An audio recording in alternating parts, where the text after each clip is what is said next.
in continuation of the last videos on phase rule of BSc Part 2 Physical Chemistry. In this video we are going to study about ठोस विलयन और ठोस solution, ऐसे तंत्र जिनमें एक स्थायी यौगिक बनता है. So we are going to study those systems in which two components form a stable compound. कई ऐसे तंत्र जिनमें धातुएं कार्बनिक यौगिक तथा अकार्बनिक लवण जल में घुलने पर दो घटक एक स्थिति में एक दूसरे से रासायनिक संयुग कर एक नया स्थायी यौगिक बनाते हैं. इसी प्रकार अगर हम देखें तो दो धातुएं यानी दो मेटल्स आपस में मिलती हैं तो कई बार माध्यमिक यौगिक या अंतः धात्विक यौगिक बनाते हैं तथा कई दो धातुएं आपस में मिलकर द्वि यौगिक भी बनाते हैं. अगर मिलाने वाले दो यौगिक कार्बनिक हों व लवण व जल दो घटक मिलते हैं तो कई लवण हाइड्रेट्स बनाते हैं. इसी प्रकार के तंत्र दो प्रकार के होते हैं. पहला तंत्र होता है उस तंत्र में दो धातुओं को आपस में मिलाने पर यानी दो कार्बनिक यौगिकों को आपस में मिलाने पर formation of compounds with melting points take place. और दूसरे तरह का जो सिस्टम होता है उसमें दो कंपाउंड्स को आपस में मिलाने पर formation of compounds with incongruent melting point system बनता है. तो सबसे पहले हम बात करते हैं उस तरह के सिस्टम की जिसमें दो यौगिक आपस में मिलकर formation of compounds with congruent melting point बनाते हैं. ऐसे तंत्र जिनमें दो घटक आपस में रासायनिक संयोग द्वारा नया स्थायी यौगिक बनाते हैं जो बिना वियोजित हुए निश्चित ताप पर शार्पली पिघल जाता है, यानी उस जो कंपाउंड बना है, नया यौगिक बना है, उसका एक शार्प मेल्टिंग पॉइंट होता है. तो यह कॉन्ग्रुएंट मेल्टिंग कहलाता है. और इस स्थिति में ठोस प्रावस्था व द्रव प्रावस्था दोनों में यौगिक का एक सा संगठन यानी सेम कंपोजिशन होता है सॉलिड स्टेट में और लिक्विड फेज में. ऐसे यौगिक को कॉन्ग्रुएंट मेल्टिंग कंपाउंड कहते हैं तथा जिस निश्चित ताप पर यह पिघलता है उसे कॉन्ग्रुएंट मेल्टिंग पॉइंट कहते हैं. अतः ऐसे यौगिक जो एक निश्चित ताप पर द्रव प्रावस्था में पिघल जाते हैं वह द्रव प्रावस्था में वही संगठन रखते हैं जो ठोस प्रावस्था में है, ऐसे यौगिक को कॉन्ग्रुएंट मेल्टिंग पॉइंट कंपाउंड कहते हैं. इसको समझने के लिए हम इस प्रावस्था आरेख को देखते हैं. इस प्रावस्था आरेख में जो हॉरिजॉन्टल एक्सिस है वह कंपोजिशन एक्सिस है और जो वर्टिकल एक्सिस है वह टेम्परेचर एक्सिस है. लेफ्ट हैंड कॉर्नर पर 100% ए है और राइट हैंड कॉर्नर पर 100% बी है. और जब ए और बी एक पर्टिकुलर कंपोजिशन में मिलते हैं तो वह एक तीसरा कंपाउंड बनाते हैं जो ठोस होता है, दैट इज ए बी. तो यानी कि हम कह सकते हैं कि इस प्रावस्था आरेख में तीन अलग अलग ठोस प्रावस्थाएं होती हैं, ए सॉलिड, बी सॉलिड व सॉलिड ए बी. तो इसके अनुसार इस प्रावस्था आरेख में तीन ही मेल्टिंग पॉइंट कर्व होने चाहिए. तो अगर हम देखें कि वह तीन मेल्टिंग पॉइंट कर्व कौन कौन से हैं तो पहला है ए सी जो कि है melting point curve of compound A. दूसरा है कर्व बी ई जो कि है melting point curve of compound B. और तीसरा है सी डी ई जो कि है melting point curve of compound A B. अब हम बात करते हैं वक्र ए सी की. तो जो वक्र ए है, वक्र ए पर ठोस ए व द्रव प्रावस्था साम्यावस्था में होती है. अतः ये एक चर होंगे क्योंकि दो प्रावस्थाएं हैं ए पॉइंट पर, लेकिन जो कंपोनेंट है वह एक ही है, दैट इज ए. अतः यह बाइफेज है और यूनिवेरिएंट है ए पॉइंट पर. इसी प्रकार बिंदु बी पर जो सॉलिड बी है वह द्रव बी के साथ साम्यावस्था में होगा. अतः बी पर भी हम कह सकते हैं बाइफेज है लेकिन यूनिवेरिएंट है क्योंकि यहाँ पर सिर्फ सॉलिड बी द्रव बी के साथ साम्यावस्था में है. जो पॉइंट ए और पॉइंट बी है यह दोनों शुद्ध ए व शुद्ध बी के मेल्टिंग पॉइंट्स हैं. जो ए है वह कंपाउंड ए का मेल्टिंग पॉइंट है और जो पॉइंट बी है वह कंपाउंड बी का मेल्टिंग पॉइंट है.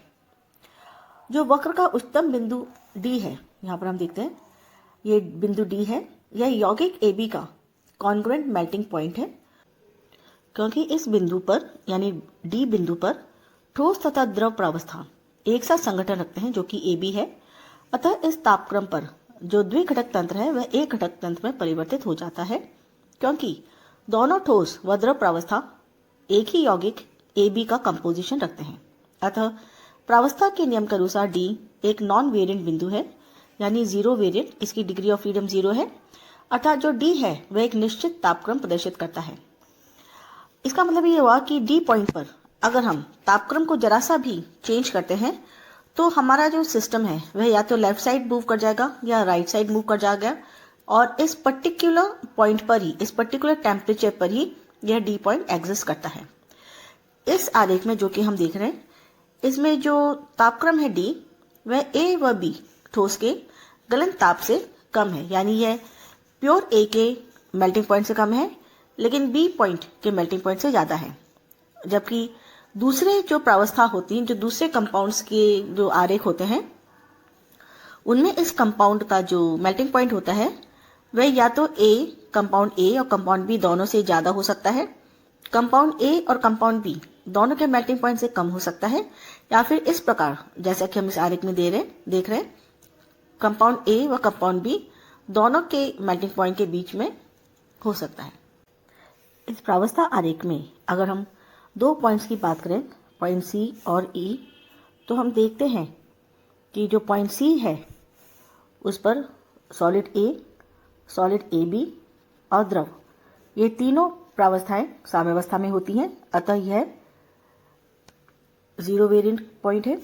उसी प्रकार अगर हम पॉइंट E को देखें तो इस पॉइंट E पर सॉलिड B, सॉलिड AB और द्रव, ये तीनों प्रावस्थाएं साम्यावस्था में होती हैं। इसी प्रकार C की तरह E भी नॉन वेरिएंट है। और अगर हम C और E पर टेम्परेचर जरा सा भी कम करते हैं या ज़्यादा करते हैं तो हमारा C और E पॉइंट एग्जिस्ट करना बंद कर देता है, या तो लेफ्ट हैंड साइड या राइट हैंड साइड में वो खिसक जाता है। अब हम कोई पर्टिकुलर टेम्परेचर देखते हैं T।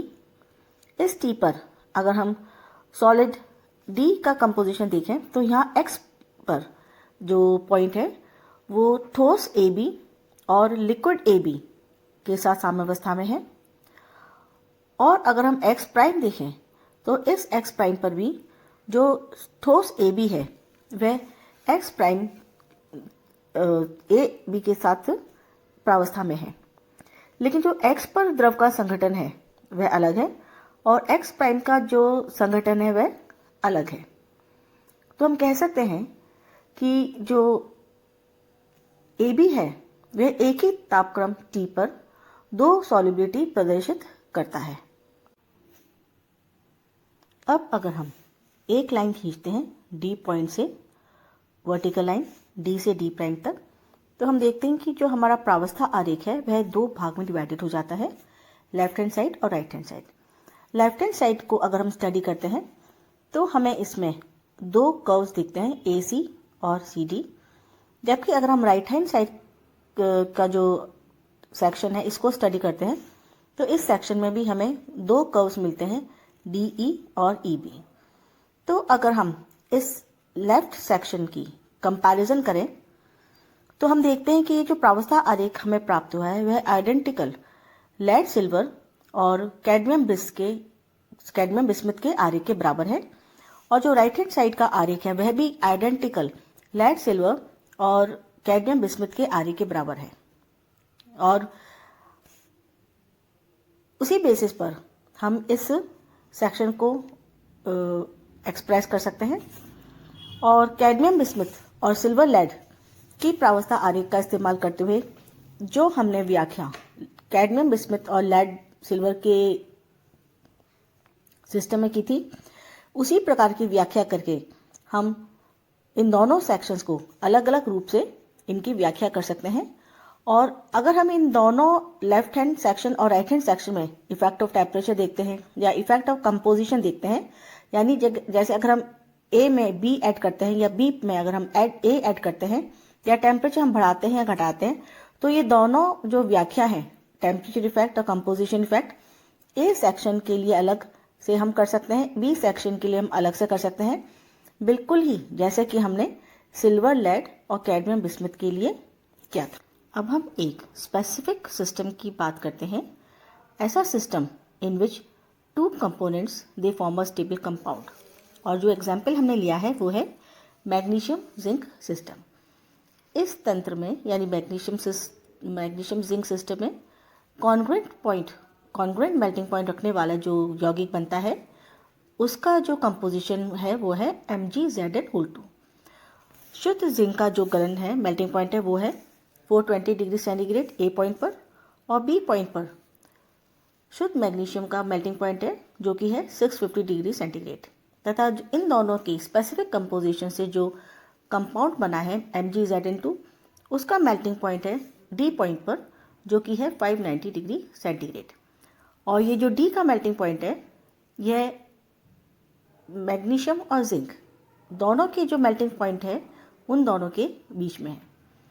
इस सिस्टम में 4 प्रावस्था है: ठोस जिंक, ठोस मैग्नीशियम, ठोस यौगिक MgZn2 तथा जिंक एवं मैग्नीशियम का द्रव विलयन। जैसा कि हम इस प्रावस्था आरेख में देख सकते हैं, जो पॉइंट A है इस पॉइंट पर हमारा सिस्टम में सॉलिड जिंक और लिक्विड जिंक साम्यावस्था में है। इस पॉइंट पर जब मैग्नीशियम में जिंक मिलाया जाता है तो जो हमारा जिंक का गलन बिंदु है वो वक्र AC के सहारे कम होता है। अतः वक्र AC पर कोई भी बिंदु होगा उस पर ठोस जिंक व द्रव MgZn2 के मध्य साम्यावस्था प्रदर्शित करता है। इसी प्रकार जब हम B पॉइंट पर मैग्नीशियम, जो कि B पॉइंट है वो मैग्नीशियम, इस पॉइंट पर सॉलिड मैग्नीशियम और द्रव मैग्नीशियम साम्यावस्था में होते हैं, और इस पॉइंट B पर जब हम जिंक मिलाते हैं तो जो मैग्नीशियम का मेल्टिंग पॉइंट है वह वक्र BE के सहारे कम होता है। तथा वक्र BE पर हम कोई सा भी बिंदु लें, उस बिंदु पर मैग्नीशियम ठोस व द्रव MgZn2 के मध्य साम्यावस्था प्रदर्शित होती है। बिंदु C व E गलन क्रांतिक बिंदु है यानी यूटैक्टिक पॉइंट है जो अचर है। बिंदु C पर सॉलिड जिंक, सॉलिड MgZn2 व द्रव प्रावस्था में होते हैं, तथा बिंदु E पर सॉलिड मैग्नीशियम MgZn2 व द्रव प्रावस्था में उपस्थित होते हैं। बिंदु D की बात अगर हम करें तो बिंदु D पर ठोस MgZn2 व द्रव MgZn2 का जो संगठन है वह आइडेंटिकल होता है कंपोजिशन, अर्थात यह तापक्रम यौगिक MgZn2 का कॉन्ग्रुएंट मेल्टिंग पॉइंट होता है। इस पॉइंट पर जो हमारा तंत्र है वह द्विघटक से एक घटक में परिवर्तित हो जाता है। अतः यह जो तंत्र है ये हमारा D पॉइंट पर तंत्र अचर है। अब हम इस सिस्टम पर टेम्परेचर इफेक्ट देखते हैं। तो सपोजिंगली हम पॉइंट X पर जो हमारा द्रव मिश्रण है उस X बिंदु पर हम सिस्टम का जो टेम्परेचर है उसको डिक्रीज करते हैं और मिश्रण को ठंडा करते हैं। तो जो हमारा टेम्परेचर है वो X से Y तक कम होता है, तथा जैसे ही हमारा सिस्टम Y पर पहुंचता है तो ठोस यौगिक MgZn2 द्रव से अलग हो जाता है, तथा Y पर हमारा जो सिस्टम है वो 2 प्रावस्था में आ जाता है जो कि है MgZn2 सॉलिड एवं द्रव। Y के बाद जो द्रव है वो वक्र YC के सहारे ठंडा होता है, तथा ये वाला जो पॉइंट है जो C के पैरेलल है, इस बिंदु C पर 3 प्रावस्थाएं ठोस जिंक, ठोस MgZn2 व द्रव होती हैं। अतः यह पॉइंट भी C पॉइंट के जैसे अचर है। अब हम इसको सिस्टम को C पॉइंट से और अधिक ठंडा करते हैं यानी टेम्परेचर और डिक्रीज करते हैं हम, तो हम देखते हैं कि जो डिक्रीज करने पर जो हमारा सिस्टम है उसमें से द्रव प्रावस्था बिल्कुल ख़त्म हो जाती है, और यहाँ पर हमारे पास एक तो जिंक और एक मैग्नीशियम दैट इज़ MgZn2 ये दोनों ही ठोस अवस्था में प्राप्त में होते हैं। इसी प्रकार हम X प्राइम, Y प्राइम और E के पैरेलल पॉइंट को देखें तो यहाँ पर भी हम देखेंगे X प्राइम से Y प्राइम तक हमारा जो द्रव मिश्रण है वह द्रव मिश्रण अवस्था में रहता है, दैट इज सॉल्यूशन।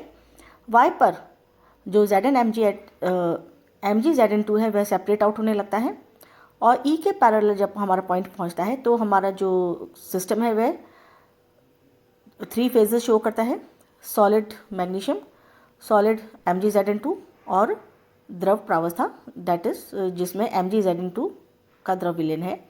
और जब हम E से नीचे टेम्परेचर लोअर करते हैं तो हमारा जो सिस्टम है उसमें द्रव प्रावस्था बिल्कुल ख़त्म हो जाती है, क्योंकि जो द्रव प्रावस्था है वह ACDEB के इस एरिया में ही निश्चित है, और इस कर्व के नीचे दैट इज़ C और E जो हॉरिजॉन्टल लाइंस है, C और E के हॉरिजॉन्टल लाइंस के नीचे द्रव प्रावस्था एग्जिस्ट नहीं करती है, सिर्फ सॉलिड अवस्था जो है वो एग्जिस्ट करती है।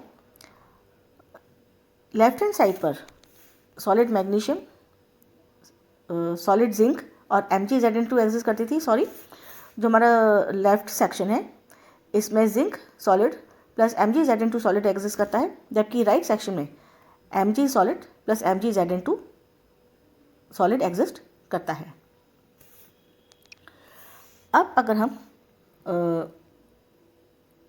सॉलिड और लिक्विड इन दोनों का कंपोजिशन, इन दोनों का रेशियो प्राप्त करना चाहते हैं, तो जिस प्रकार हमने लेड सिल्वर और कैडमियम बिस्मिथ के सिस्टम में प्राप्त किया था, वैसे ही हम कहीं पर भी एक टाई लाइन ड्रॉ कर सकते हैं, और इस टाई लाइन से जो हम रेशियो लेंगे उस रेशियो से जिस प्रकार हमने लेड सिल्वर और बिस्मथ कैडमियम के प्रावस्था आरेख से प्राप्त किया था, उसी प्रकार हम इस पूरे सिस्टम को दो कंपोनेंट के, जिसमें दो प्रावस्था आरेख में डिवाइड कर सकते हैं। और ये दो प्रावस्था आरेख ऐसे हैं, डी से जो हम बीच में अगर हम लाइन खींचें तो जो लेफ्ट हैंड साइड वाला है वो दो सॉलिड्स का एक प्रावस्था आरेख है, जिसमें दो सॉलिड्स आपस में मिलकर कोई कंपाउंड नहीं बनाते हैं।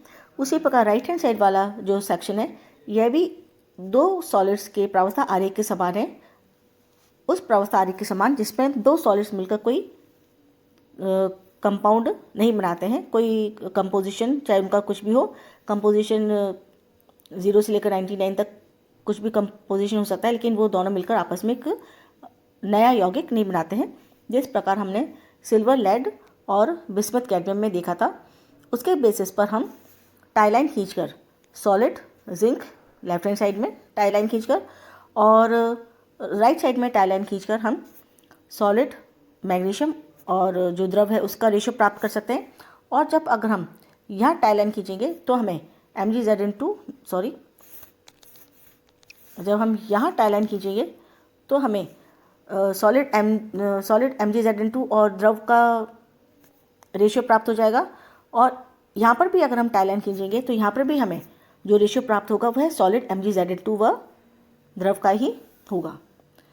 तो इस तरह हम जो हमारा सिस्टम है कॉन्ग्रुएंट मेल्टिंग पॉइंट वाला, कि दो यौगिक जब एक पर्टिकुलर कॉम्बिनेशन में मिलते हैं, एक पर्टिकुलर कंपोजिशन मिलते हैं, तो वो एक नया कंपाउंड बनाते हैं जिसका कॉन्ग्रुएंट मेल्टिंग पॉइंट होता है। उसकी हम अच्छी तरह से व्याख्या कर सकते हैं, इंडिविजुअली भी कर सकते हैं, और जो हमारे दूसरे सिंपल फेज रूल्स हैं दो सॉलिड्स के, उसका इस्तेमाल करते हुए भी हम इसको स्प्लिट करके उस हिसाब से हम इस आरेख की व्याख्या कर सकते हैं। That's all for today. Thank you.